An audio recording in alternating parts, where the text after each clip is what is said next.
Sam, would you tell us today that why Islam is so confusing? When I read some part of the Quran, it is telling there's no compulsion in religion, but other parts it says, no, you have to kill the non-believers. Yes.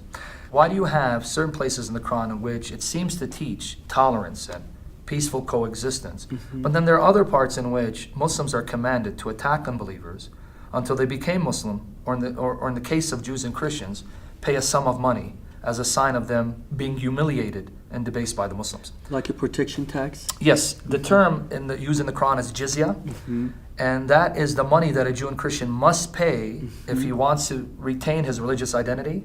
But that payment is a sign that Muslims have debased him, humiliated him, subjugated him. And that's found in chapter 9, verse 29 of the Quran. So why the contradiction? Because the Quran has two parts. A part that's called the Meccan period and the Medinan period. And I don't want to confuse our audience, but these are things they need to learn to more effectively witness the Muslims. For the first 13 years of Muhammad's life, he was living in Mecca in Saudi Arabia, and he was outnumbered by the unbelievers. In that period, he knew he couldn't attack them because they were too numerous and they would vanquish him. They would pretty much destroy him and his movement.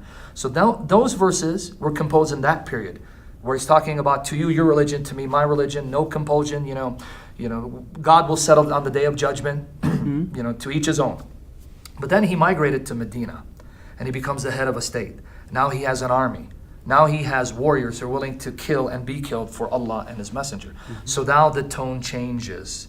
It goes from, to you your religion, to now, listen, you either become Muslim, if you're an idolater, or we kill you.